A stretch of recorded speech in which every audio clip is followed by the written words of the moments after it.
अयोध्या धाम में सीएम योगी के सीएचसी मसौदा को गोद लेने के साथ ही सरगर्मी बढ़ गई है और अक्सर विवादों में रहने वाले सामुदायिक स्वास्थ्य केंद्र मसौदा पर इस बार गर्भवती महिलाओं की अस्मत की सुरक्षा पर सवाल उठा, जिसको लेकर करड़ी सेना ने जमकर हंगामा किया और सीएचसी अधीक्षक पर मुकदमा दर्ज करने की मांग की।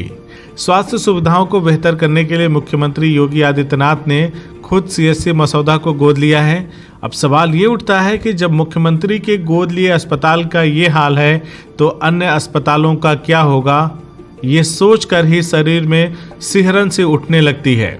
सीएचसी मसौदा में मरीजों को कल फल वितरण करने पहुंची करड़ी सेना प्रदेश अध्यक्ष श्वेता राज सिंह ने उस समय अस्पताल प्रशासन को आड़े हाथ लिया जब लेबर रूम के बाहर वार्ड में लगे कैमरे को देखा।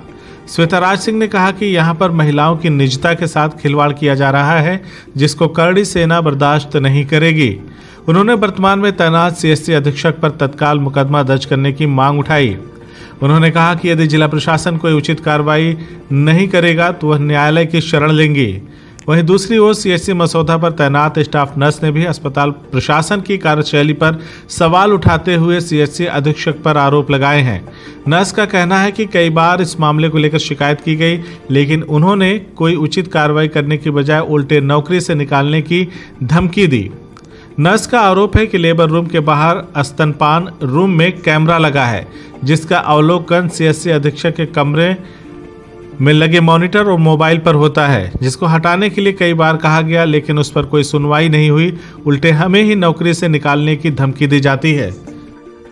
कर्मी हूँ, मैं 9 साल से ड्यूटी कर रही हूँ और यहाँ पे 4-5 महीना हुआ हमारे अफसार खान यहाँ पे अधीक्षक बने हैं। ये महिलाओं की कोई बात नहीं सुनते हैं और ये कहते हैं कि हम आप जो बोलेंगी वही मैं करूँगा, लेकिन उसके बाद में डिलीवरी यहाँ पे कराई जाती है लेबर रूम में, और जो वार्ड में हम लोग शिफ्ट करते हैं बेबी केयर, इसमें कैमरा लगा हुआ है और जो कि इनकी निगाहें नहीं जाती। हम लोगों ने कई बार आवाज़ उठाया पर ये नहीं सुनते हैं। सर, हम लोग यहाँ महिलाएं हैं जो कि पर्दगी में डिलीवरी कराने के लिए आती हैं, पर ये इनके ऑफिस में सारे कैमरे लगे हुए हैं, ये मोबाइल पर और टीवी पे देखते रहते हैं, जो कि ये अभद्रता की बात है। एक महिला हमारे विश्वास पर यहाँ आती है, यहाँ अगर उनकी इज्जत के साथ खिलवाड़ किया जा रहा है, उनको तो नहीं मालूम है, लेकिन हमारे स्टाफ को तो मालूम है।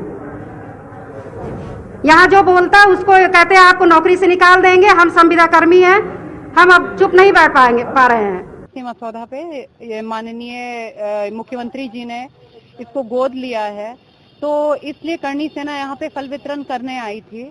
हम लोग तो अच्छे उद्देश्य से आए थे, लेकिन जब फल वितरण करना शुरू किया, लेबर रूम में हम गए, लेबर रूम के सामने गए, वहाँ पे एक महिला भी एडमिट थी।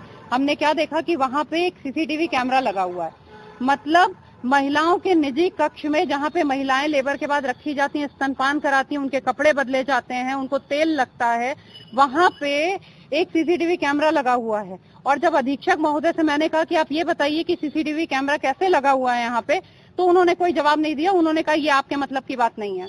उसके बाद ये भी बोल रहे थे हाँ मैं 5 बजे तक रुकता हूँ, मैं देखता हूँ आप लोग क्या कर लेंगे। और ये योगी आदित्यनाथ जी एक बार शायद अपने मान मर्यादा के साथ समझौता कर लेंगे, लेकिन वो महिलाओं के साथ कुछ भी गलत हुआ है उस मान मर्यादा के साथ वो बिल्कुल भी समझौता नहीं करेंगे। मेरा हाथ जोड़ करके मुख्यमंत्री जी से ये निवेदन है कि इस सीएमएस को यहाँ से तुरंत अति शीघ्र यहाँ से हटा के इसके विरुद्ध कार्रवाई करनी चाहिए, इसकी मेडिकल की डिग्री रद्द करनी चाहिए। ये सूचना मैंने सीएमओ साहब को जब दी तो सीएमओ साहब ने ये कहा मुझसे कि क्या महिलाओं के कक्ष में हम नहीं लगाएंगे कैमरा, क्या वार्ड के अंदर हम कैमरा नहीं लगाएंगे? तो हमने कहा महिलाओं के निजी कक्ष में तो कैमरा कहीं नहीं लगता है, जहाँ पे महिलाओं की निजता भंग हो ऐसी कहीं जगह कैमरा नहीं लगता है। मैं एक पढ़ी लिखी अधिवक्ता हूँ, मुझे ये मालूम है कि अगर प्रशासनिक कार्रवाई नहीं होगी तो मेरे पास न्यायालय भी है। ये लोग अगर प्रशासन नहीं सुनेगा तो न्यायालय पे मुझे पूर्ण विश्वास है कि न्यायालय में न्याय जरूर मिलेगा। मैं लड़ाई लड़ूंगी, अंत तक लड़ाई लड़ूंगी, जब तक कि इसकी मेडिकल की डिग्री पूरी तरीके से खारिज नहीं होती। CIB इंडिया न्यूज की सभी खबरों को देखने के लिए लाल रंग की बटन को दबाकर चैनल को सब्सक्राइब जरूर करें, घंटी जरूर दबाएं ताकि हमारी सभी खबरों के नोटिफिकेशंस आप तक पहुंचते रहें।